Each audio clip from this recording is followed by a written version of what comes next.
요한복음 15장 1절부터 8절 말씀입니다. 함께 봉독하도록 하겠습니다.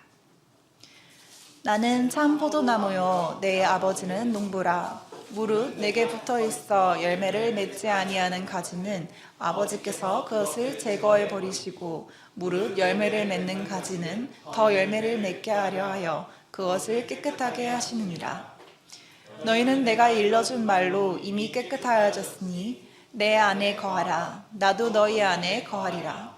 가지가 포도나무에 붙어있지 아니하면 스스로 열매를 맺을 수 없음같이 너희도 내 안에 있지 아니하면 그려하리라. 나는 포도나무요 너희는 가지라. 그가 내 안에 내가 그 안에 거하면 열매를 많이 맺나니 나를 떠나서는 너희가 아무것도 할 수 없음이라. 사람이 내 안에 거하지 아니하면 가지처럼 밖에 버려져 마르나니 사람들이 그것을 모아다가 물에 던져 차르느리라. 너희가 내 안에 거하고 내 말이 너희 안에 거하면 무엇이든지 원하는 대로 구하라. 그리하면 이루어지리라. 너희가 열매를 많이 맺으면 내 아버지께서 영광을 받으실 것이요 너희는 내 제자가 되리라. 아멘. 예수 안에 거하라 라는 제목으로 전도사님 나오셔서 말씀 전해주시겠습니다.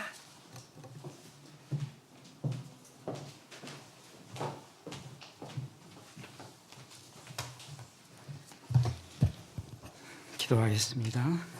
하나님 감사합니다. 오늘도 이렇게 아름다운 귀한 자리에 우리 함께 할 수 있게 해주셨음에 감사드립니다.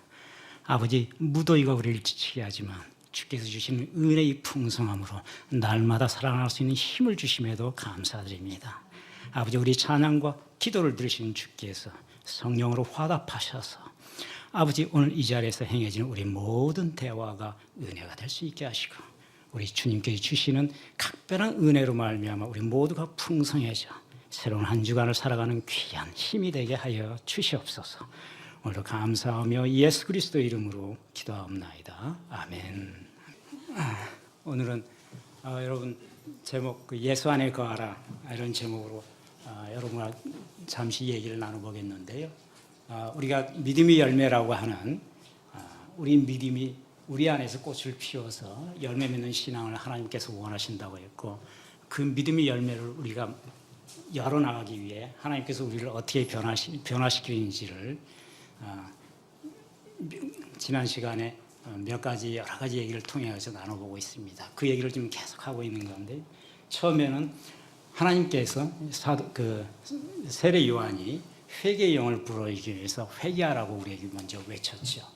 그래서 새로운 세상이 왔으니까 우리 모두가 회개해야 된다고 하셨고, 회개의 영이 임하고 난 다음에는 우리 안에 있는 육체의 욕망, 육체의 소욕을 끌어낼 수 있어야 된다는 얘기를 바울 선생님께서 하셨다는 얘기를 했습니다.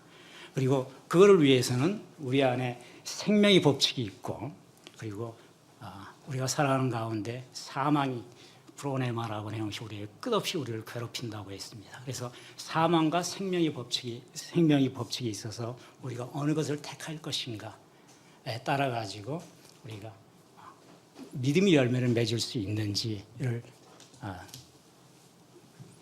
택하게 될 것이다라고 바울 선생이 얘기했다고 하는 말씀을 지난번에 들은 적이 있습니다. 오늘은 연장선상으로 믿음의 열매를 맺기 위해서 우리 안에서 무엇을 원하고 계시는지를 한번 이제 생각해 보고자 하는 것이죠.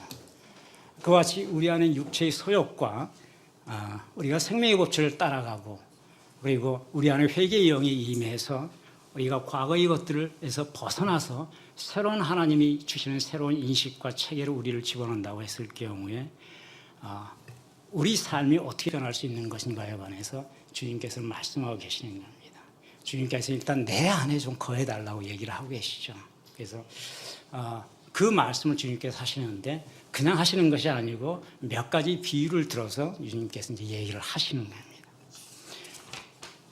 주님께서 오늘 처음 나는 참 포도나무요 내 아버지는 농부이며 그리고 여러분들은 가지다라고 말씀을 하십니다.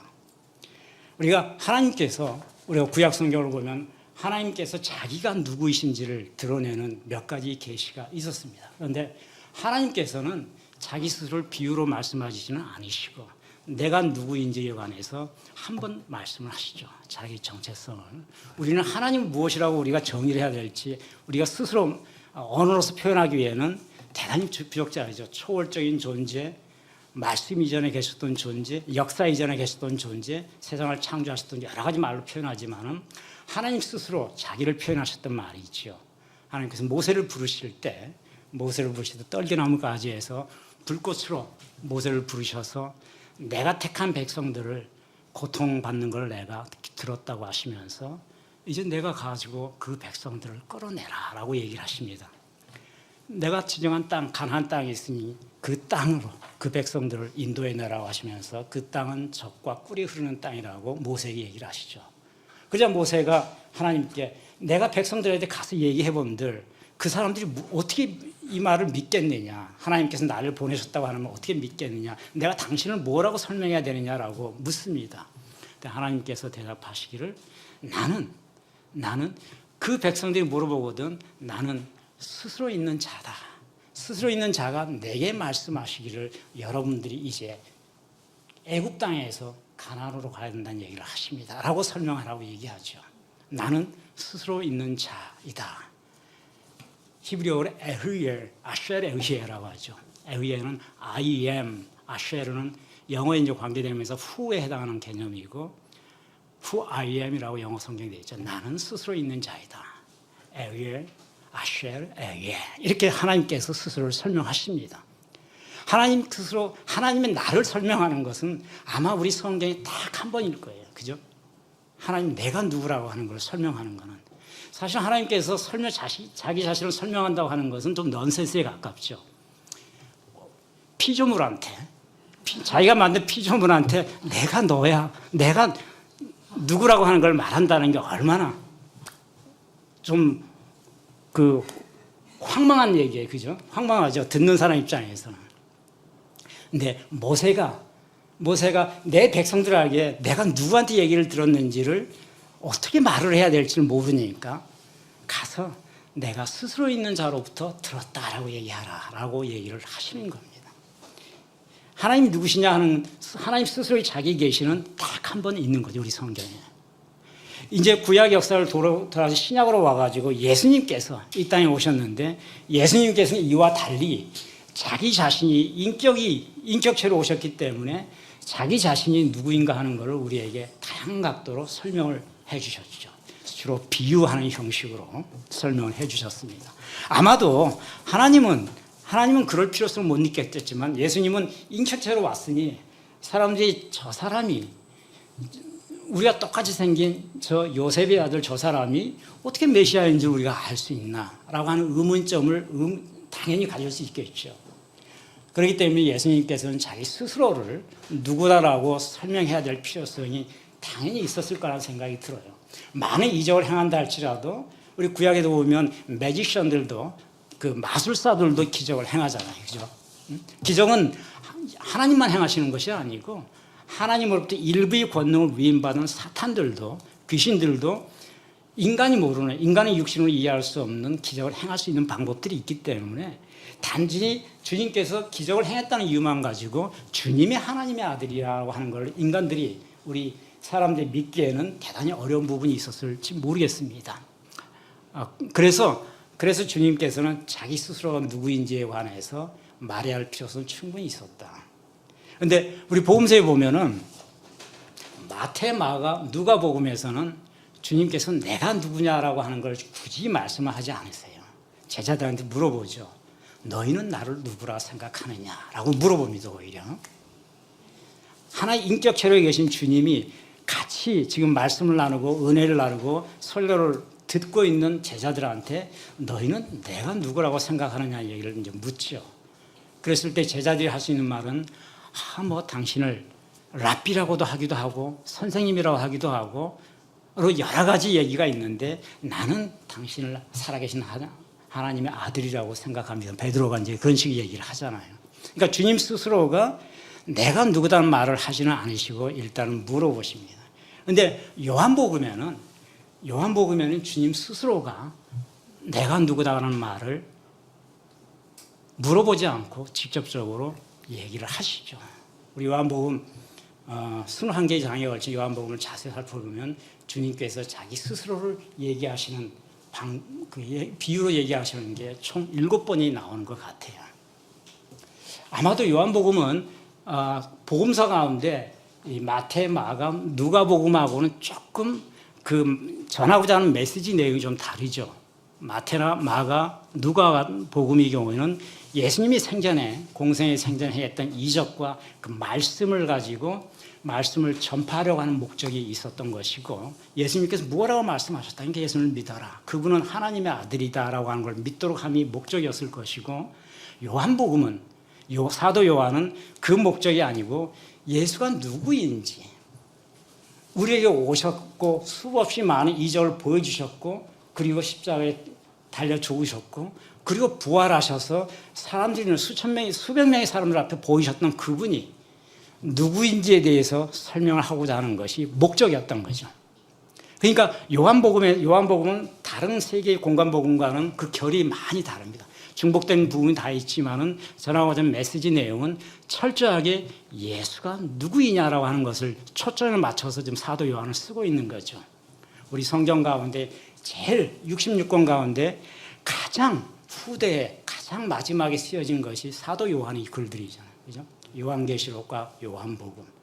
그러니까 많은 사도와 제자들이 이미 쓰고 예수님의 말씀과 행적들을 기록하고 알리고 선교하고 그 과정을 다 본 뒤에 사도 요한은 죽기 전에 자기 마지막 사명으로 예수가 누구인가에 관해서 내가 보고 듣고 겪었고 지금까지 공부했고 복음을 전파한 모든 걸 종합해서 예수가 누구인지를 적고자 하는 것이 요한복음의 목적이었던 겁니다. 그렇기 때문에 요한복음은 태초에 말씀이 계셨다부터 시작하시는 거죠. 예수님은 말씀이셨다서부터 이제 시작하는 그 규절을 택하는 거죠. 예수님의 이력과 예수님이 그 출생 이력과 예수님 말씀서부터 그 경력을 가지고 설시하는 것이 아니고 태초에 우리가 있기 이전에 예수가 어디에 계셨으며 무엇을 계셨는지부터 이제 설시하기 시작하는 거예요. 그거는 예수님이 누구라고 하는 것을 기독론적인 관점에서 알려주고자 하는 것이 목적이기 때문에, 그래서 요한복음에는 예수님이 내가 누구다 하는 것을 말씀하는 장면이 7군데에 걸쳐서 이제 나오지요. 간단히 우리가 본다면 요한복음 6장에 예수께서 직접 설명하시는 거죠. 나는 요한복음 6장 35절에 보면 생명의 떡이다. 그러면 나를 먹는 자는 배고프지 않을 것이다. 이렇게 말씀하시는 거예요. 주님 스스로가 주님 전부 비유를 통해서 얘기하시는데 먼저 나는 생명의 떡이다 라고 얘기를 하십니다. 요한복음 6장 35절에 에고 에이미호 아르트로스 테스트로에스 이렇게 얘기하시죠. 생명의 떡. 그러니까 이 떡을 먹으면은 여러분들은 죽지 않을 것이다, 배고프지 않을 것이라는 말씀을 먼저 하십니다. 그리고 요한복음 8장 12절에 보면 주님께서 다시 또 자기 자신이 무엇인지를 얘기하죠. 나는 세상의 빛이다라고 또 얘기합니다. 그러면 내 안에 있는 사람들은 어둠에 있지 아니하고 빛 가운데 있으리란 말을 하죠. 에고 에이미, 나는 또 포스트 코스모, 세상의 빛이다 라고 얘기하십니다. 그러니까 나와 함께 있는 사람들은 결코 어둠 속에 있지 않다고 하는 것을 말씀을 하고 계십니다. 자기가 누구인지를 말씀하시는 거죠. 요한복음 10장에 보면은 예수님께서 나는 세상의 문이다라고 얘기를 하시죠. 그러므로 나를 통해서 들어가는 자는 먹고 입는 것 들고 나올 때 세상에 꼴을 얻을 수 있고, 구원으로 들어가기 위해서는 내 문을 들어가야만 된다. 에고 에이미 해 디라라고 얘기를 하고 있습니다. 세상의 문이다. 스스로를 문이라고 얘기하는 것입니다. 이것은 내가 곧 구원임을 비유로 설명하는 거죠. 그리고 내가 곧 여러분들이 먹고 입고 얻는 모든 꼴들이 출처가 내 문을 통해서 나가야 된다고 하는 걸 말씀하고 계신 겁니다. 요한복음 12장에 보면은 주님께서도 자기 자신을 뭐라고 얘기를 하시죠? 나는 선한 목자라고 얘기해요. 요한복음 10장 11절을 보면 있죠. 나는 선한 목자다. 에고 에이미 호 보이멘 호 카로스라고 얘기합니다. 선한 목자. 그러니까 선한 목자이기 때문에 선한 목자는 결코 양들을 버리지 않는다. 내가 내 양을 보호할 것이고 그 양이 죽게 내버려두지 않을 것이라는 얘기를 암시로서 또 얘기를 합니다. 그냥 선한 목자가 아니고 내 양을 버리지 아니하는 그런 목자가 될 것임을 여러분이 보게 될 것이라는 거죠. 선한 목자는 그 양을 위해 죽는다라고 말씀하시잖아요. 요한복음 10장 11절에 본인이 돌아가실 것을 비유로서 얘기하는 거예요. 여러분 한번 생각해 보세요. 지금 이 자리에서 주님이 나와서 우리가 그 당시 역사적 상황으로 우리가 가서 2000년 전으로 돌아가가지고 앉아서 주님의 설교를 듣고 있는데 설교하시는 어떤 목자가 내가 세상 선한 목자다 그 말을 할 수 있어요. 그죠? 난 선한 목사야. 나는 선한 교수야. 내가 선한 목자인데 선한 목자는 그 양들을 결코 버려두지 않냐며 그 양을 위해 목숨을 바친다. 이 말을 할 수 있겠는가 하는 거죠. 사람은 그 말을 할 수 없어요. 그거는 자신의 운명을 알고 있어야만 그 말을 할 수 있는 겁니다. 많은 비유가 있는데 선한 목자를 향할 수 있는 수없이 많은 비유가 있잖아요. 선한 목자이면 여러분 내가 양식을 줄 것이고 그죠? 내가 돈 벌어서 대신 다 너희들 빚을 갚아줄 것이고 많은 얘기를 할 수 있지만 선한 목자는 내 양들 버리지 않냐고 그 양을 위해 죽는다. 이 말은 죽음이라는 말을 쓰는 거는 자기 스스로가 죽어야 하는 존재임을 알기 때문에 할 수 있는 말이거든요. 그러니까 그 말을 내가 지금 우리는 묵상밖에 할 수 없지만 그 말을 주님께서 하신 말을 내가 듣는다고 치면 온몸에 전이로 오를 수밖에 없어요. 주님은 알고 계셨다는 거잖아요. 내가 자기가 죽어야 한다는 말을. 그러므로 이렇게 비유를 통해서 선한 목자의 비유를 통해서 얘기하시는 거예요. 또 주님은 요한복음 11장 25절에 가면 나는 부활이요 생명이다 하죠. 에고 에이미 해 아나스타시스 해 조에 이렇게 말합니다. 아나스타시스 부활 그리고 생명. 생각해 보세요. 어느 목자가 설교자가 여러분한테 내가 부활이라는 말을 할 수가 있을까요? 사람이면은. 왜냐하면 우리 인식체계에서의 어떤 말이 이루어지고 어떤 말을 이해한다면 우리 인식체계 안에 그 말이 갖는 의미와 개념이 포함되어 있어야 되는 거죠. 내가 부활이라는 말도 주님께서 많은 얘기를 할 수 있는데 그죠? 구약을 해박하게 알고 계시다고 한다면 구약의 수없이 많은 구약의 경전을 통해서 많은 얘기를 해줄 수 있겠죠. 근데 내가 부활이라는 말을 하려면은 부활은 죽어야만 되는 거잖아요. 죽은 다음에 다시 살아날 수 있다고 하는 그 인식이 내 안에 있지 아니하면 그런 말을 할 수가 없는 거죠. 주님께서 내가 부활이요 생명이라 말할 때는 주님 스스로가 죽었다가 살아날 것임을 알고 있다는 얘기잖아요. 근데 그것이 언제 일어날 것이라는 얘기를 안 하고 계시는 거죠, 지금은. 그렇지만은 메시지를 통해 가지고 그렇게 될 것을 볼 것이다라고 하는 얘기를 하고 계시는 거죠. 주님의 인식체계 속에서는 본인이 부활해야 한다는 걸 알고 있다는 얘기죠. 그러니까 그것이 전율스럽다는 거죠. 우리에게는 어느 목자가 우리에게 와가지고 어느 목자가 그런 얘기를 한다고 했을 경우에는 그 사람이 죽을 것이라고 하는 걸 자기가 인식하지 아니하고서는 내가 부활이라는 말을 할 수가 없는 거죠. 사람이라면 할 수 없는 거예요. 그러니까 주님의 이와 같은 말씀들은 주님의 신성을 그대로 드러나는 것이야. 우리 이론적으로는 그렇게 얘기하지만 이론의 차원을 넘어서 내가 그 말을 듣고 있다고 가정해 봤을 때 저 사람이 미치광이가 아니면은, 그죠? 미치광이가 아니면은 자기가 죽어서 다시 부활할 수 있다고 하는 알 수 있는 사람은 이 지구상에 인간의 육신을 가지고 있는 사람은 아무도 있을 수가 없으니까 저 사람 신이 아니면 미치광이일 뿐이다라고 판단할 수 있겠죠. 둘 중에 하나인 거죠. 그러니까 어마어마한 전율을 느끼게 하는 말씀을 하고 계셨던 거 이미 이거 다 생전에 하셨던 말이잖아요. 제자들이 있는 데에서. 그러나 이 말씀을 제자들은 아무도 이해를 못하고 있었던 거죠. 당시에는. 이해를 하거나 못하거나 주님은 메시지를 선포를 하고 있는 거죠. 요한복음 14장 6절에 보면 나는 길이요 진리요 생명이다라고 얘기하시잖아요. 에고 에이미 호도스 길이요 해 아레테이야 내가 진리다. 해줘에 내가 생명이다. 자기 본인을 길이요 진리요 생명이다라고 설명하고 계십니다. 이 말을 지금도 우리는 지금 이 자리에 주님이 오셔가지고 육신으로 오셔가지고 얘기한다 할지라도 사실은 잘 이해를 못할 것 같아요. 그죠? 우리가 공부하고 알고 하니까 이건 그런 뜻을 했을까라고 이해를 하지만은 아무도 없는 주님이 최초로 나타나셔가지고 이와 같은 우리 그 경험적 지식이 없는 상태에서 그 말씀을 듣는다고 한다면 저게 도대체 무슨 말이지 할 수밖에 없는 거예요. 본인이 내가 호도스다. 너희들이 가야 될 길이다. 내가 알레떼이아다. 여러분들이 진리로 생각했던 여러분들이 진리로 생각했던 그 알레떼이아가 바로 나다. 그리고 내가 조에다. 여러분이 생명이다. 도대체 어느 미치광이가 말하는 것인지를 모를 정도의 어떤 사람은 미치광이라고 생각했을 거고 어떤 사람은 그냥 전율 속에 도대체 저 사람이 정체가 뭘까? 사람인가? 사람이라면 어떻게 그런 말을 할 수 있지? 여러 가지 느낌으로 다양한 느낌으로 아마 그 말씀을 들었을 것 같아요. 우리는 그거를 묵상을 통해서만 이해를 할 수 있어요.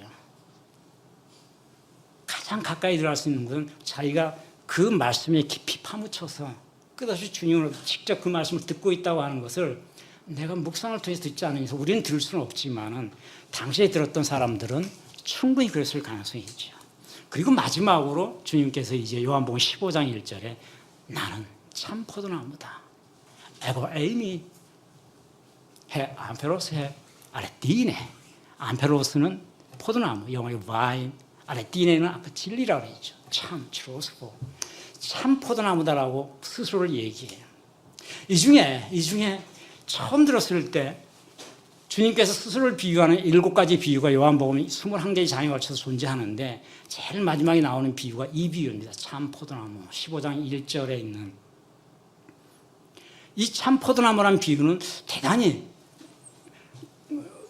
사실 생각하기 우리가 선뜻 이해하기가 좀 어려운 비유죠.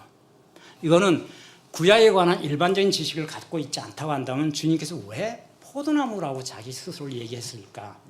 참 포도나무라고 얘기했을까를 이해하기 어려워요. 왜냐하면 주님께서 나는 길이요 진리요 생명이다. 이거는 종교적인 차원에서 교주가 자기를 얘기한다고 말하면 우리는 이해할 수 있어요.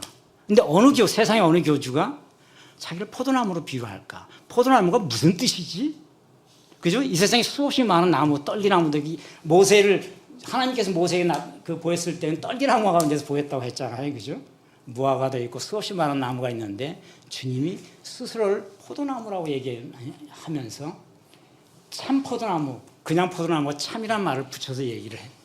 이거는 사실은 구약에 관한 그 지식을 가지고 있어야만 이해할 수 있는 부분입니다. 근데 주님은 당시에 본인도 그런 당연히 본인 하나님이시니까 구약 이사야나 예레미야의 내용을 다 알고 있었을 거고 바리새인들을 포함해서 많은 제자들과 많은 사람들 앞에 사는 거기 때문에 당시 이스라엘 백성들은 구약을 자기네의 역사처럼 공부하고 있었기 때문에 다 알고 있겠죠.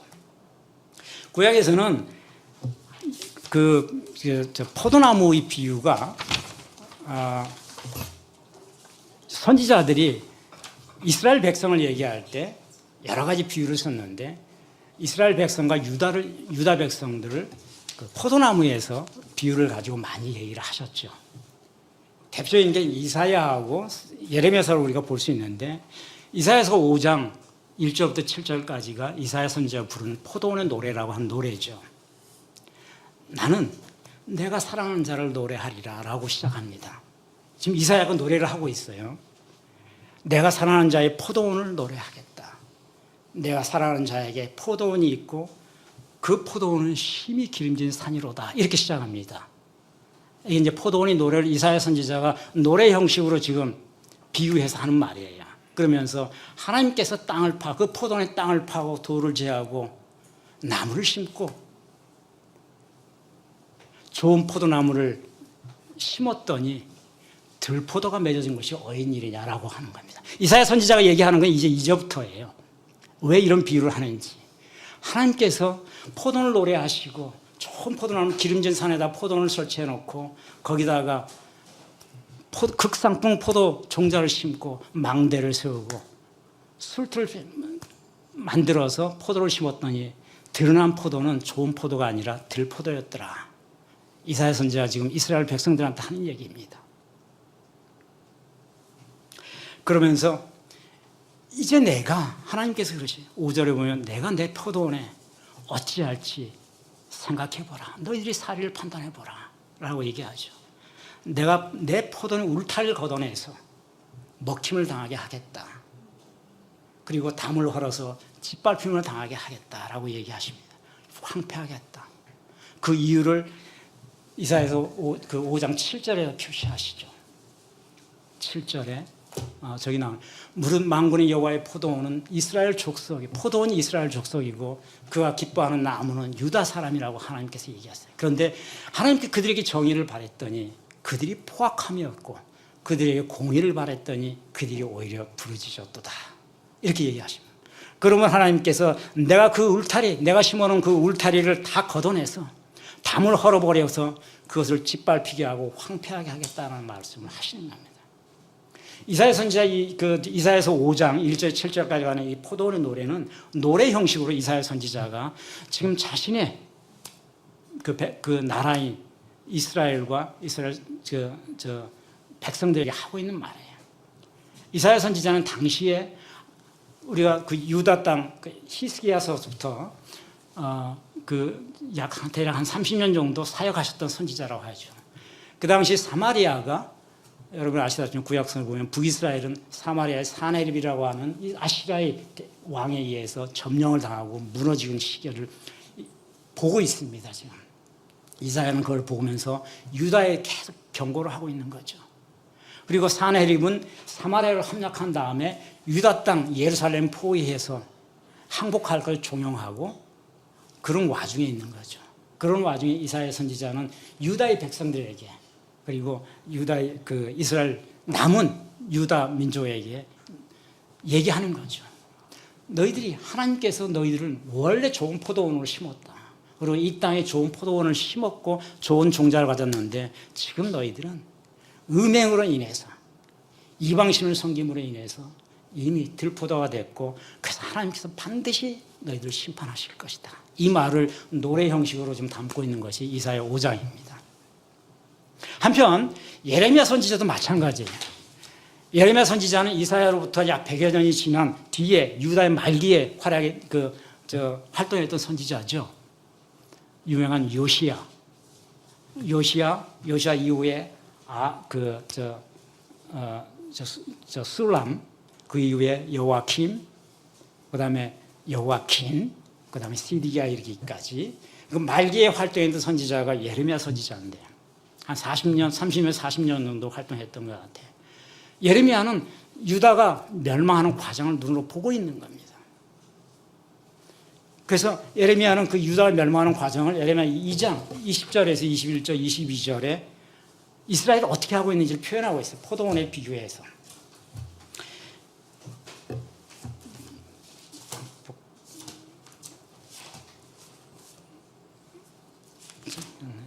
볼까요? 예레미야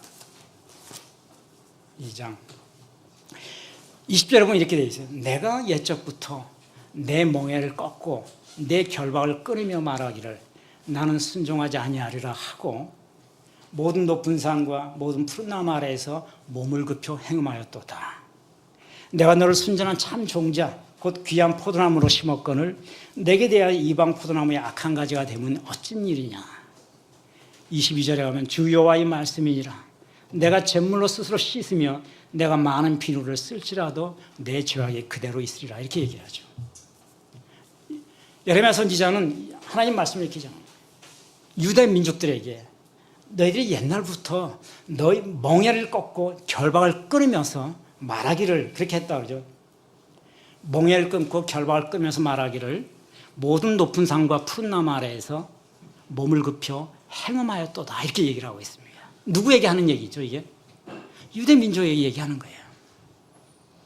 옛적부터 멍에를 꺾고 결박을 끊었다. 이게 무슨 말일까요? 지금 유대 백성들에게 나라가 멸망하고 있는데 유대 백성들에게 너희가 옛날부터 내려오는 그 멍에와 결박을 끊어버리면서 이 멍에와 결박으로 생각하면서 그걸 끊어버리면서 높은 산에 올라가고 푸른 나무에 가가지고 하는 짓이 행음하였다. 이렇게 얘기를 하고 있어요. 멍에와 결박은 굉장히 비유적인 표현인데 율법을 얘기하고 있는 겁니다. 하나님께서 모세를 통해 주신 율법, 그 율법으로 인해서 율법을 지켜달라고 요청했던 그 율법을 끊어버리고 있다는 거죠. 끊어버리면서 나는 자유하리라라고 얘기하면서 율법을 끊어버리고 어디를 갔느냐? 높은 산과 푸른 나무. 높은 산과 푸른 나무가 상징하는 것은 산당들이라고 우리가 볼 수 있어요. 당시에 유대 말기에 그 이방신들을 모시던 산당들이 다 산 위에 나무 밑에다 지었어요. 그래서 예레미야는 지금 그걸 비유적으로 표현하고 있는 거죠.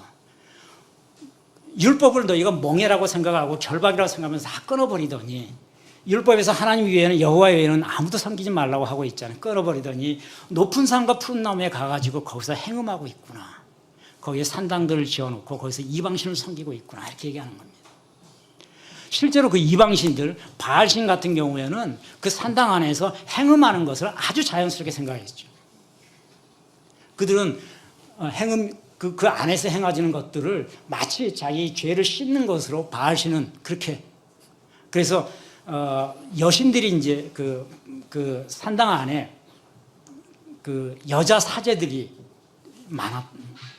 실제로 많았고, 여자 사제들 그리고 남자 사제들 실제로 그 산당 안에서 거하면서 실제 행음을 하는 것이 그 이방신들의 풍속 또 하나였죠. 그러니까 예레미야는 그걸 비유해서 그런 거예요. 너희들이 높은 산과 푸른 나무에 지은 것들이 다 산당들이다. 우리 여호와의 전이 아니라 산당들이다. 거기서 비유적으로 행음하였다, 여호와를 버리고 다른 신을 섬겼다는 표현을 하고 있지만 실질적으로도 거기서 다 행음하는 성적 타락이 심했던 거죠. 그거를 지금 예레미야 선지자는 얘기하고 있습니다. 그래서 하나님께서 너희들을 순전한 참 종자라고 심어서 좋은 포도나무를 심었더니 너희가 이방 포도나무의 악한 가지가 되어버렸다 하는 거예요. 이방신을 믿는 이방 포도나무의 악한 가지가 되어버렸구나. 그러니 하나님께서 너희가 아무리 잿물로 많은 비누로 너희 몸을 씻는다고 한들 그 죄가 그대로 있을 것이다, 씻겨지지 않을 것이다 라고 예레미야 선지자는 얘기하고 있는 겁니다. 우리가 이걸 얘기하는 거는 구약의 선지자들이 이스라엘을 포도원과 포도농장으로 비유를 해왔다는 거예요. 선지자들이. 그리고 이스라엘 백성들을 얘기할 때 포도나무에 비유해서 얘기를 해왔다는 거죠. 그런데 그 포도나무가 악한 가지를 내고 하나님께서 이방신을 쫓아가는 악한 포도나무라고 비유를 하고 계시는 거죠. 그렇게 돼버린 거죠. 이스라엘 백성들. 예수께서는 이제 그 비유를 아시는 거죠. 그래서 그 비유를 하고 계시는 겁니다. 내가 참 포도나무라 하는 거는 여러분들이, 그러니까 주님께서는 이제 회중들에게 그랬겠죠. 여러분들 또는 너희들이 이스라엘을 원한, 너희들이 바라는 메시아, 그 타락하고 없어지고 나라가 없어지고 쫓겨서 이방살이를 했던 그 가운데 너희들이 메시아 사상을 꾸어왔는데, 너희가 생각하는 참 포도원, 메시아가 다스리는 참 포도원, 그 참 포도원이 곧 나이다라고 하는 얘기를 비유를 통해서 지금 말씀하고 계십니다. 바꿔 말하면은 주님께서는 내가 참 포도원이라고, 참 포도나무요라는 말씀을 하시는 것은 여러분들 기대하는 메시아에 의해 가지고 이루어질 참 이스라엘 완성된 모습, 그 모습이 이 안에 있다고 하는 얘기를 말씀하고 계시는 거죠. 그러니까 주님의 말씀 가운데 주님께서 스스로를 비유하신 여러 가지 선한 목자, 내가 양의 문이다, 내가 길이요 진리요 생명이다, 이런 것들은 대단히 철학적이고 종교적인 의미 말을 가지고 있는데, 포도원의 스스로를 비유하신 것은 당시에 유대 백성들한테 여러분이 완성되질 향차 메시아를 통해 이루어질 참 이스라엘이 무엇이냐, 참 포도나무, 그거는 다른 데 있는 것이 아니고 여기에 있다라고 하는 말씀을 하신 거죠. 자신이 메시아로서 여러분과 같다는 말을 비유로서 설명하고 있습니다.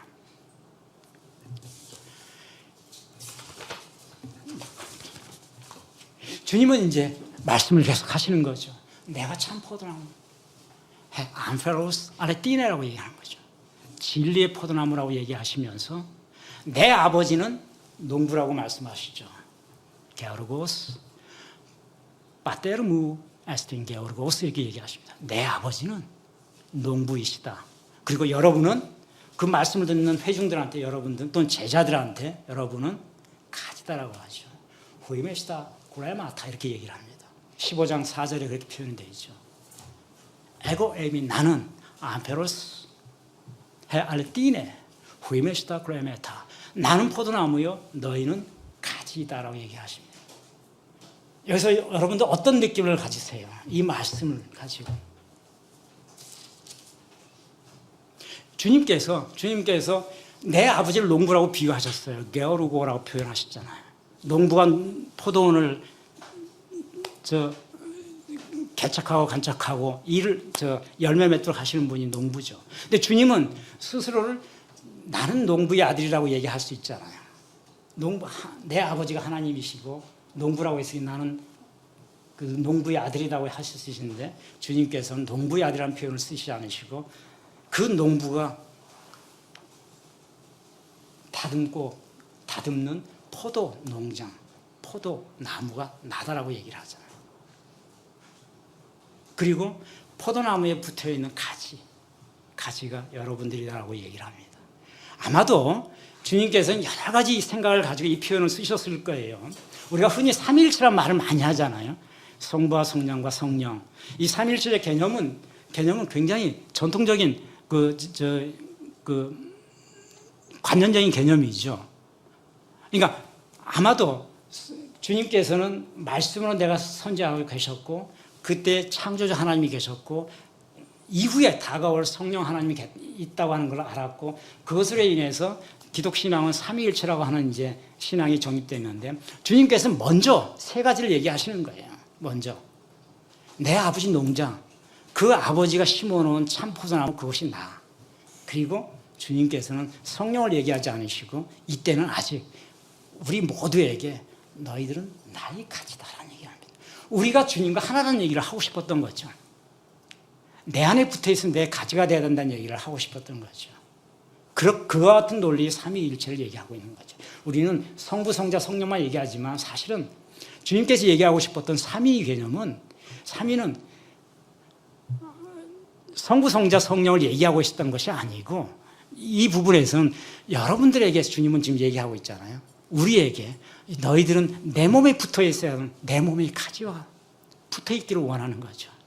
그건 나를 심어준 하나님이 계시고 그 안에 참된 포도나무에서 내가 와 있으니 여러분 모두가 내 안에 붙어 있어서 나의 가지가 되어달라는 말을 하십니다. 그와 같은 의미 세 가지 삼위의 개념을 얘기하고 계시는 거죠.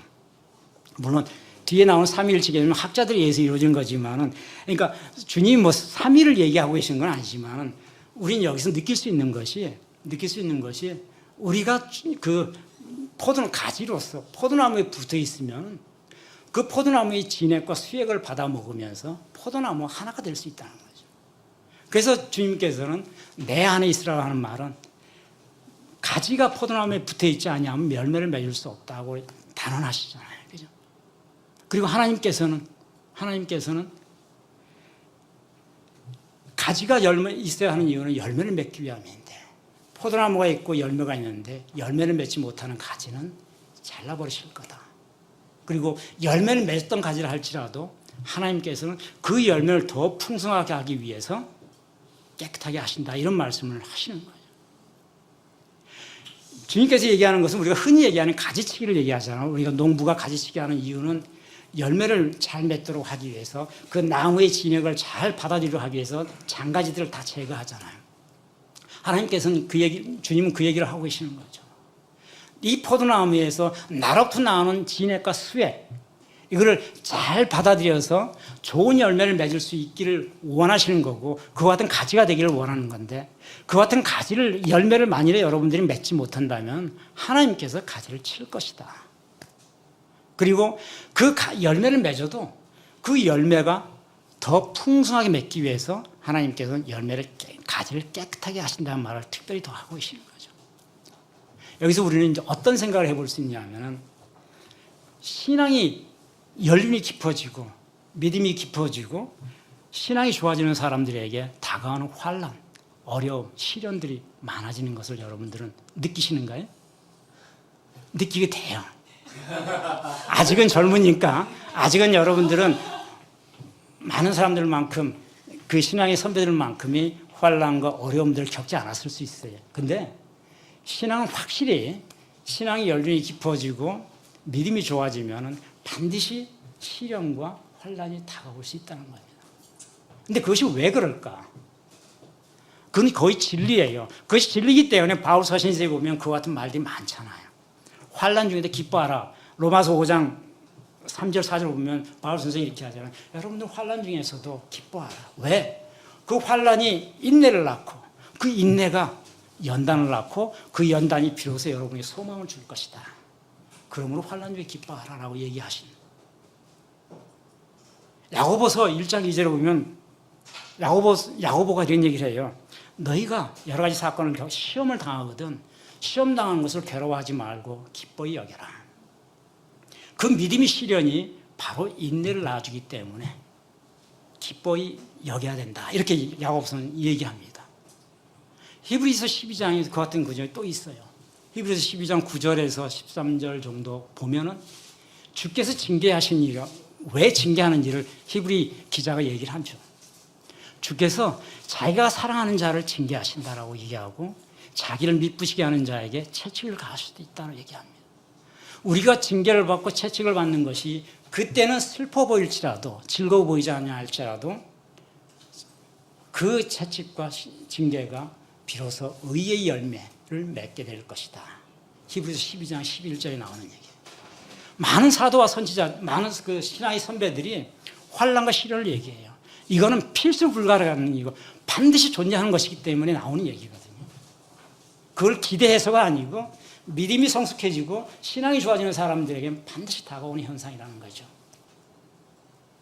주님께서는 그걸 어떻게 표현하고 계시는 거예요? 주님께서 직접 하시는 표현은 바로 이겁니다. 하나님께서 가지가 열매를 맺지 못하면 가지를 쳐버릴 것이다. 그런데 가지가 열매를 맺는데도 가지를 친다는 거예요. 왜? 더 많은 열매를 맺게 하기 위해서. 가지 치는 목적은 그 열매가 더 풍성해지도록 하기 위해서 농부가 가지를 치는데 당연히 열매를 전혀 맺지 못한 가지는 꺾어 없애야죠. 그래야 불필요한 포도나무의 진액과 수액을 빨아먹질 않으니까. 가지, 열매를 맺을 수 있는 가지들에게 줘야 되잖아요. 그런데 열매를 맺는 가지도 하나님께서는 가지치게 하는 이유는 더 좋은 열매를 맺게 하기 위해서 깨끗게 하신다라고 요한복음 15장 2절에 나오는 겁니다. 주님이 이것을 암시해주고 계시는 거예요. 이후에 제자들이 아까 제가 얘기했던 로마서나 히브리서나 그 제자들이 시련과 그런 과정을 통해서 왜 우리에게 환난이 오는가 끊임없이 성찰하면서 사도와 제자들이 그 글을 쓰긴 했지만 그걸 좋게 바울은 그 환난을 통해서 그 믿음을 인내를 낳고 연단을 낳고 다시 소망을 낳는다 이렇게 표현을 했지만 주님은 직설적으로 하나님께서 가지치기를 하는 이유가 무엇이다? 여러분들 하여금 더 풍성한 열매를 맺게 하고 싶어서다. 그래서 그 가지를 깨끗하게 하기 위해서 하시는 것이라는 말을 직접적으로 하고 계시는 거죠. 그렇지 않다면은 그런 하나님의 그런 목적이 없다면 가지를 쳐내는 것을 우리는 이해할 수가 없는 거죠. 근데 주님은 다행히 우리에게 너희는 주님이 제자들이겠죠. 당시 주님 말씀을 듣고 있는 주님이 너희는 내가 일러준 말로 이미 깨끗해졌다라고 얘기를 하고 계십니다. 주님의 말씀으로 깨끗해졌다라고 얘기하면서 그러면서 15장 4절에 비로소 내 안에 거하라라고 얘기하시는 거죠. 나도 너희 안에 거하겠다. 여러분들은 이미 주님 말씀은 내가 해준 말, 그 말로 인해서 깨끗해졌다라고 얘기를 하세요. 이 주님의 말씀이라고 하는 것은 우리가 요한복음에 나오는 주님의 말씀 두 가지가 있는데 하나는 그 로고스라고 하는 말씀이 있죠. 아까 요한복음 1장 1절에 태초에 말씀이 계시니라 엔 아르케 에노 로고스 가요 로고스 프로스톤데온 에노 로고스 엔 데오스 요한복음 1장 1절입니다. 태초에 말씀이 계셨다라고 말씀을 있다. 그 말씀은 예수님을 선전하는 것인데 선지자는 예수님을 지금 사도 요한은 얘기하고 계시는 거죠. 그 말씀이 프로스톤데온 하나님과 함께 계셨고 보니까 그 말씀이 곧 데오스 하나님이시더라. 이렇게 지금 요한복음 1장은 1절에 시작하고 있죠. 근데 요한복음 15장에서 지금 내 말이 너희를 깨끗하게 해줬단 말은 사실은 그 말씀이 아니고 내가 행하는 가르침과 주님이 말씀을 말하는 거예요. 인격으로 오신 주님께서 이 땅에 설교하시면서 행하셨던 많은 얘기들. 그래서 이거를 헬라어 성경에서는 레마 이렇게 표현하고 있어요. 이건 로고스라고 표현하지 않고, 로고스는 선지하셨던 역사 이전에 하나님과 함께 선지하셨던 주님을 표현할 때 로고스란 말을 쓰고, 주님께서 내 말이 너희를 깨끗하게 해줬고 너희가 내 안에 거하고 내 말이 너희 안에 거하면, 15장 7절에 내 말이 너희 안에 거하면 너희가 열매를 맺어 할 때 내 말은 로고스가 아니고 레마, 하나님께서 예수님께 이 땅에 오셔가지고 구체적으로 가르치고 행하셨던 그 말씀을 의미한다라는 차원에서 성경도, 헬라어 성경도 레마라는 표현을, 로고스라는 말을 안 쓰고 다르게 표현하고 계시죠. 그러니까 주님이 이 땅에 오셔가지고 행하셨던 가르침, 말씀으로 많은 사람들 앞에서 설교하고 이적을 행하고 하면서 수없이 많은 말씀을 하셨던 것으로 인해서 너희들은 이미 깨끗해졌으니 주님께서는 이제 내 안에 거하라, 이렇게 얘기를 하고 계시는 거죠. 주님께서 내 안에 거하라고 하는 말은, 우리는 신학자들은 거하게 예수님과의 연합이니 뭐 이런 식의 표현을 동원해서 얘기합니다. 그거는 이제 문학적인 또는 신학적인 또는 글을 쓸 때 그런 아주 그런 아름다운 말로 표현하지만, 있는 그대로 보면 주님이 내 안에 살아 숨쉴 수 있도록, 내 안에 예수 그리스도와 예수의 영이 차 있고, 그리고 내가 항상 주님의 말씀을 상고하고 있는 것을 의미하는 것이죠. 그죠? 주님은 그러시잖아요. 15장 4절 5절 그 다음에 내 안에 거하라. 메이나떼 에네모이, 이렇게 메이나떼, 내 안에, 그냥 에네모이, 내 안에, 여러분 내 안에 거하기만 하면 된다. 그러면 내가 여러분들 안에 거할 것이다 라고 지금 주님이 얘기하는 거죠. 그러면서 특별히 하시는 말씀이 15장 5절에 보면, 내가 아니면은, 나를 떠나서는, 이렇게 되죠. 15장 5절, 나를 떠나서는 너희가 아무것도 할 수 없다, 이런 얘기를 하고 있죠. 나를 떠나서는, 이게 무슨 말씀이에요? 주님께서 하시는 말씀이 뭘까요? 내 안에 거하라. 그럼 나도 너희 안에 거할 것이다. 내가 아버지 안에 있고 아버지가 내 안에 있듯이 너희가 내 안에 거하면 내가 너희 안에 있을 것이다. 나를 떠나서는 너희가 아무것도 할 수 없다. 고리세무, 나를 떠나서는 우디나스테뽀에 후대, 너희가 아무것도 할 수 없다, 이렇게 말씀을 하고 있어요. 고리세무, 헬라어로 내가 없이는, 나의 존재가 여러분에게 상정되지 않는다면 우디나스테, 여러분은 아무것도 할 수 없을 것이다. 누구에게 하는 말일까요? 예수를 모르는 사람들한테 이 말을 할 수가 없죠. 그죠? 제자들에게 지금 하고 계시죠. 이 말씀을 제자들에게. 여러분들 제자들에게 너희가 내 안에 거하고 내가 너희 안에 거하는데, 너희가 나를 떠나서는 아무것도 할 수 없을 것이다, 이 말씀을 하고 계시는 거죠. 결국은 이미 예수의 제자가 되고 예수의 말씀을 듣는 사람들이 모든 영적 가치 근본이 우리 주님에게 있다고 하는 말씀을 하시는 거죠. 이 땅의 모든 가치가 아무리 세상에 많은 가치를 가지고 있다 할지라도 내 안에 거하는 이상, 이거 너희 안에 내가 존재하는 이상 모든 것의 기준은 나에게 있다. 그러니 나를 떠나서는 고리세무, 나를 떠나서는 우디나스데, 너희는 아무것도 할 수 없다. 주님이 그거를 강조하고 계시는 거예요. 오직 예수를 따르는 사람들에게 있어서는 오직 예수님만이 모든 영적 가치의 근본임을 예수님께서 스스로 말씀하고 계시는 거죠. 물론 이 말씀을 우리가 어떻게 깨닫느냐 하는 거는 이제 사람마다 다를 수 있어요. 그죠? 근데 주님은 분명히 자기를 떠나서는 여러분 아무것도 할 수 없을 것이다, 살아갈 수도 없다는 얘기를 하고 계시는 거죠. 진정으로 내 안에 관한다면. 15장 7절에 그렇죠. 너희가 내 안에 거하고 내 말이 너희 안에 거하면, 그러면은 너희가 모든 일을 할 수 있을 것이고 믿음의 열매를 맺어나갈 것이다 라고 말씀을 하십니다.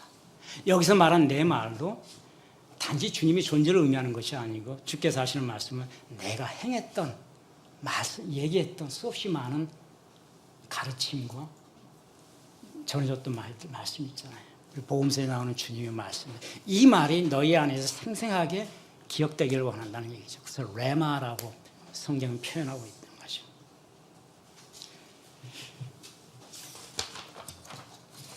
그러면 이제 우리는 이제 서서히 결론을 향해서 한번 생각해 볼 게 하나가 있습니다. 오늘 15장 1절에서 제가 8절까지로 택했죠. 제일 저는 여기서 이제 결론에 해당하는 가장 중요한 말씀이 15장 8절이라고 봐요. 너희가 열매를 많이 맺으면은 내 아버지께서 영광을 받으실 것이요 너희는 내 제자가 되리라 이렇게 말씀하시잖아요. 우리가 여러분들에게 오늘 이 말씀 가운데 우리가 두 가지 주님의 가르침에 대한 새로운 인식이 있었으면 하기를 바라는 게 있습니다. 우리가 신앙생활 하면서 여러 가지 얘기를 하잖아요. 하나님께 영광 되기를 원하노라. 그리고 예수의 제자가 되기를 원하나. 많은 얘기들이 집에서 오고 가고 해요. 그러면 저도 그런데 여러분도 하나님께 영광이 된다는 말이 과연 뭘까? 내가 어떻게 해야 내 아버지께서 나의 무엇으로 인해서 영광을 받으신다는 얘기일까? 그리고 나는 어떻게 살아야, 무엇을 해야 비로소 예수님이 제자가 된다는 걸까? 이거에 대해서는 굉장히 이제 어렵다기보다는 굉장히, 그렇죠, 어렵죠. 대답을 할 수 있다는 게. 무엇이, 항상 생각할 수 있는 부분이죠. 무엇이 어떻게 해야, 어떻게 살아야 하나님께 영광이 되는 거지? 그리고 예수님이 제자로 인정받는 것이? 이거 항상 의문점이 있을 수 있어요. 뭐 정말 거대한 신학자나 거대한 목회자처럼 어마어마한 기업을 일구고 믿음의 기업을 일구고 이래야 되는 건가? 아니면 수없이 많은 믿음의 소녀들처럼 믿음을 위해 물론 당연히 목숨을 바쳤던 수없이 많은 사람들이 있죠. 당연히 그런 사람들이 다 하나님께 영광이 되고 예수님 제자가 됐을 텐데 그러나 우리는 쉽지가 않아요, 그것이. 왜냐하면 그 시대가 다르고 살아가는 환경이 다르고 모든 세대가 다 다르기 때문에 항상 주님께서 똑같은 거, 하나님께서 항상 똑같은 걸 요구하지는 않죠.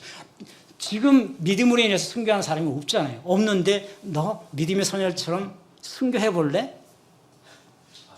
그러면 나한테 영광이 되는 거, 내 제자가 되는 거야. 예수께서 그런 말씀을 여러분에게 하실까요?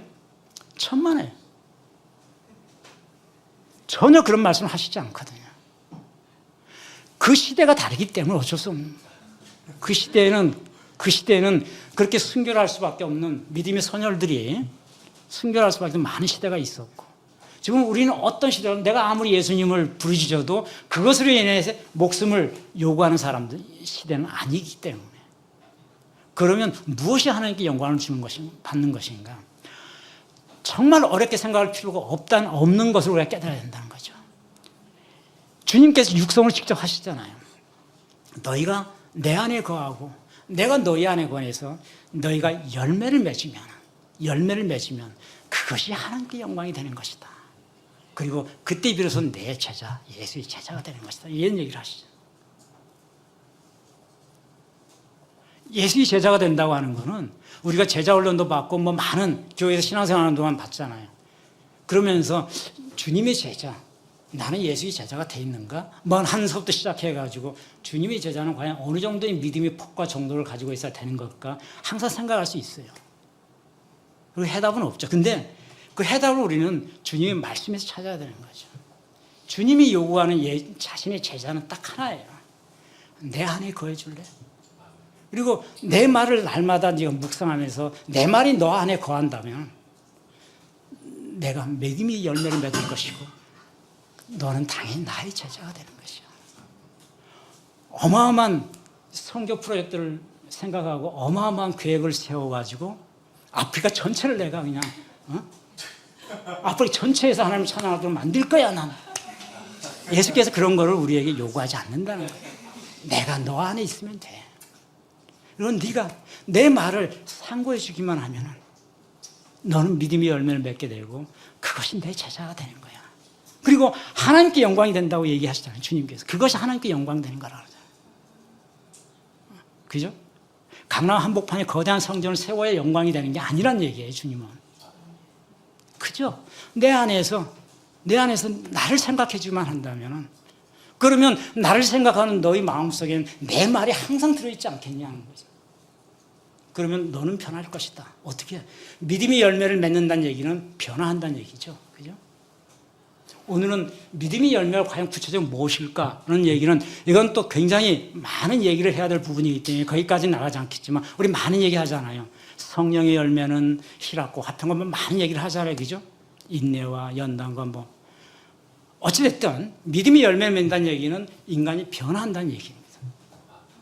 예수로 인해서 예수님이 내 안에 있으니 나는 이전의 나와 다른 존재로 변화하고 있는 거고 예수가 내 안에 있다는 얘기는 내가 주님의 말씀을 항상 상고하고 있다는 얘기가 되는 것이고 그러면 나의 인격이 자연적으로 변할 수밖에 없어요. 바로 그게 주님께서는 다 그거 하나만 요구하는 것이죠. 그게 내 제자가 되는 겁니다.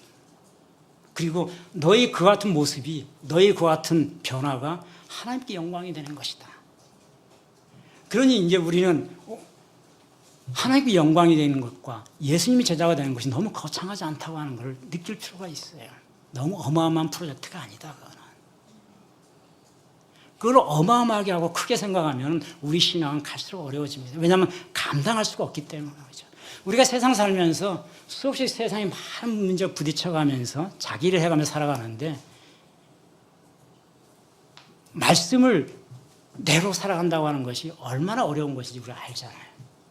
예수의 제자가 되는 것이 얼마나 어려운지 생각한다면 주님은 그 사람이 믿음이 가도해서 믿음의 길을 포기할 거로 걱정할 수도 있겠죠.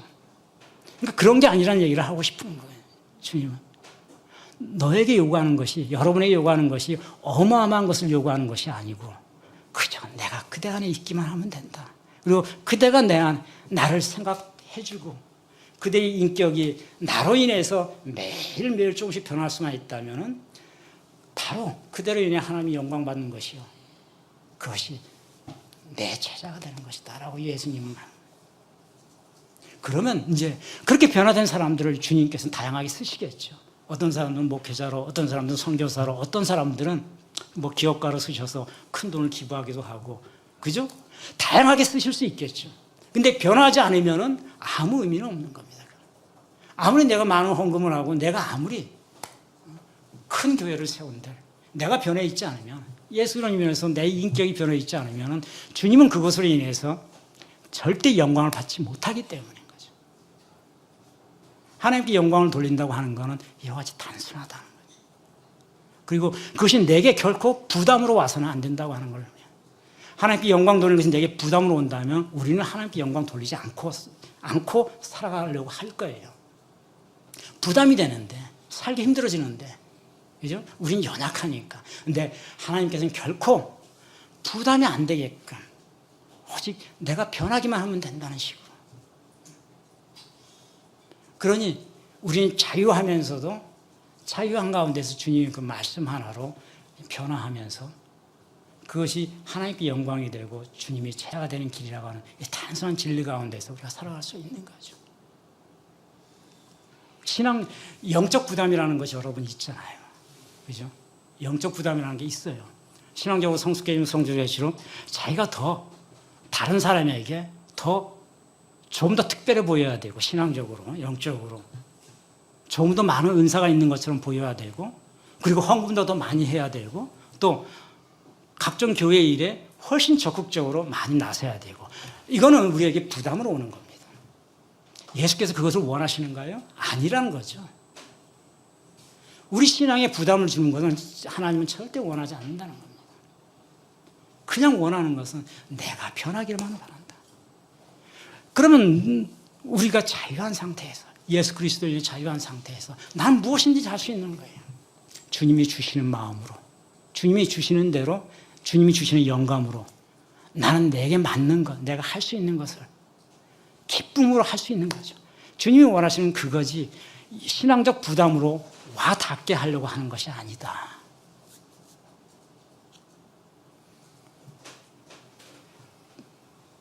그 주님께서 택했던 12제자들을 우리가 생각을 한번 해보세요. 12제자들은 어떤 존재들이었는가? 그때의 제자와 지금 주님께서 말씀하시는 제자의 개념은 어떻게 좀 다를까? 분명히 다릅니다. 예수의 제자가 되고 12제자 예수님 제자죠. 수제자들이죠. 베드로를 비롯해서. 근데 주님은 그때 그 제자들을 택한 이유가 있을 거예요. 그 사람들로. 그 사람들의 캐릭터와 그 퍼스널리티를 필요했다. 그때는 주님의 복음이 온 세상에 전파되지 않았을 때잖아요. 이제 복음이 씨를 뿌리고 복음이 전파를 해야 돼. 그때 제자들을 선택한 기준은 무엇일까 하는 거 한번 생각해 볼 필요가 있어요.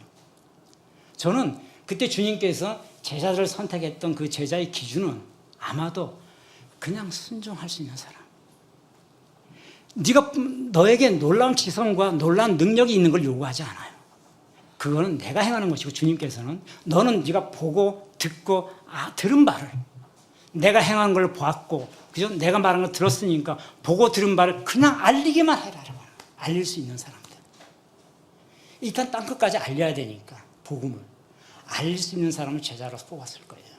그렇기 때문에 당시 제자들에는 사도과 같은 뛰어난 지적 능력을 가진 사람들이 없었던 거죠. 베드로라든지 전부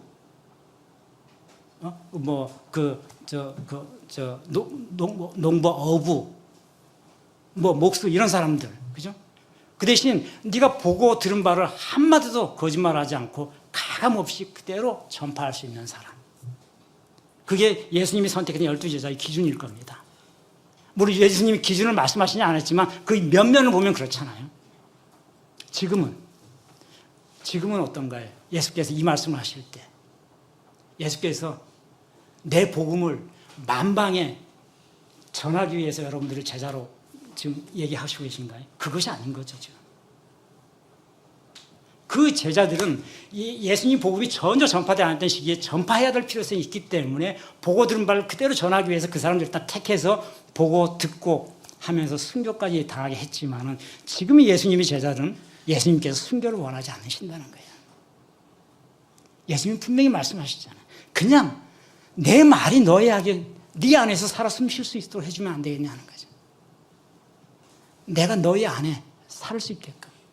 그럼 네가 내 안에 있는 거고. 그러면 너희 인격이 변화할 것이 그것이 믿음의 열매라는 거예요. 변화할 거고 그것으로 나는 족해. 그것으로 너희는 내 제자야라고 주님이 얘기하시는 거예요. 어마어마한 사명을 우리에게 부과하지 않으신다는 거죠. 여기에 대한 우리 성찰이 좀 있어야 될 것 같아요. 저는 그런 생각을 했어요. 그래서 이 말씀을 드린 이유는 신앙이 성숙해지고 신앙 믿음이 커갈수록 영적 부담을 느끼는 사람들이 의외로 많아요. 우리 주변에는. 아마 저도 그와 같은 과정을 다 거쳐왔고 지금도 그럴지 아닌지 모르겠지만 신앙은 결코 우리에게 부담을 주는 것이 아니다. 부담을 주어서는 안 된다. 특히 영적인 부담이라고 하는 것은 어마어마한 범죄입니다. 사실은. 영은 우리를 자유롭게 하는 거예요. 주님은 우리를 자유롭게 하는 것이지 결코 주님의 영이 우리를 옥죄거나 묶거나 하지는 않아요. 그 대신 우리가 주님의 말씀 안에 기쁨으로 항상 함께 할 수만 있다면 그러면 이미 나는 예수의 제자가 되었고 예수께서 수제자를 할지 둘째 제자 할지는 모르죠. 그건 아무 의미 없는 얘기예요. 그죠? 예수의 제자가 되었고 그리고 나로 인해 하나님께서 영광을 받으시고 계시다고 분명히 말씀하고 계시잖아요.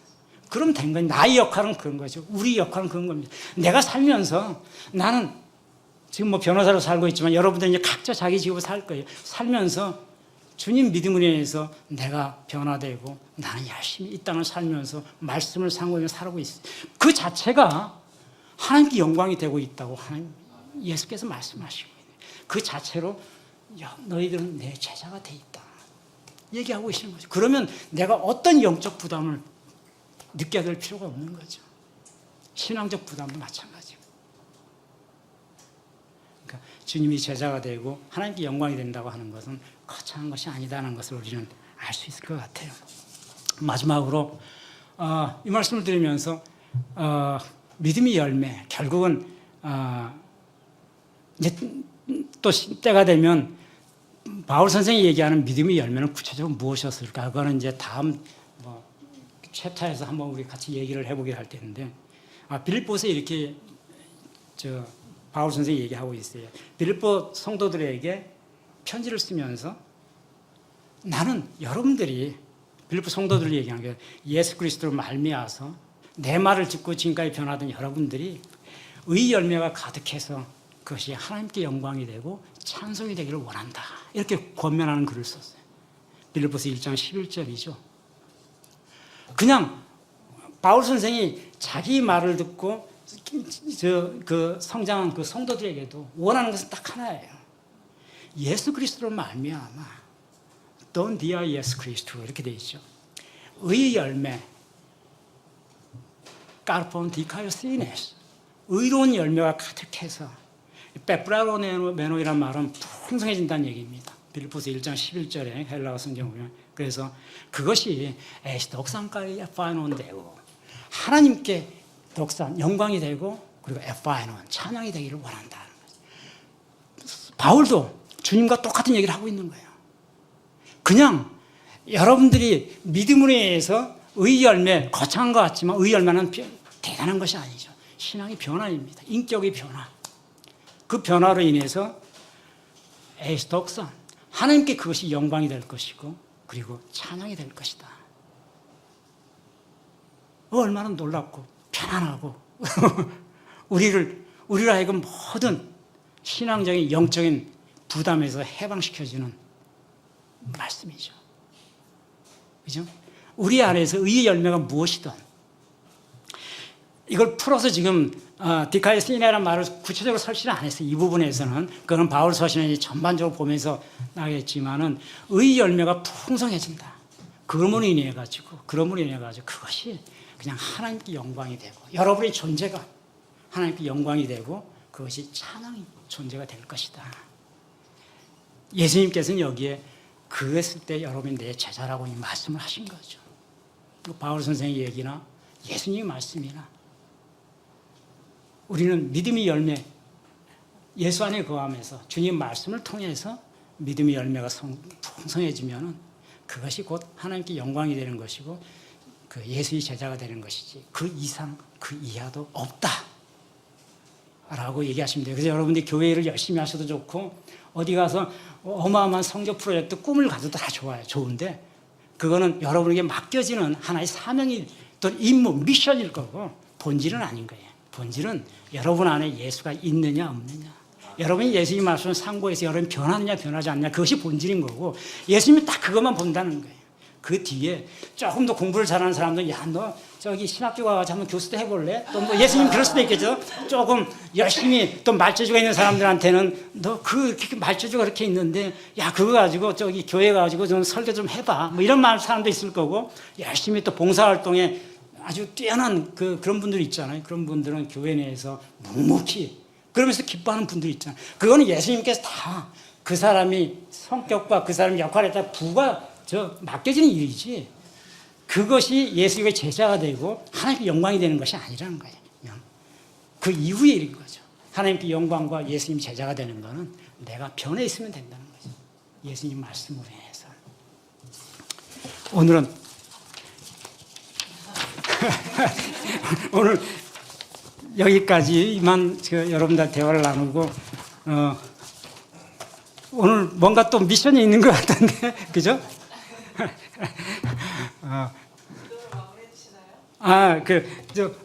그럴까요? 그렇게 하고 아까 우리 전도사님이 또 질의응답 이런 것들이 있다고 그러잖아요. 그래 간단히 기도하고 시간을 갖도록 하겠습니다. 하나님 감사합니다. 오늘도 주께서 함께 해주시고 이 공간을 은혜의 공간으로 채워주시고 우리에게 풍성한 열매로 나아갈 수 있게 해주심에 감사드립니다. 아버지 우리 모두가 주님을 사랑하고 우리 모두가 주님을 아버지를 경배하는 마음으로 우리 모든 시간에 걸쳐 함께 하신 주님의 놀라신 역사와 아버지의 관여하심을 기대합니다. 사랑하는 우리 모두에게 주님께서 함께 하시고 사랑하는 우리 모든 시간과 공간에 걸쳐 주님 역사하시고 우리에게 은혜 주시고 우리를 움직여 주시옵소서.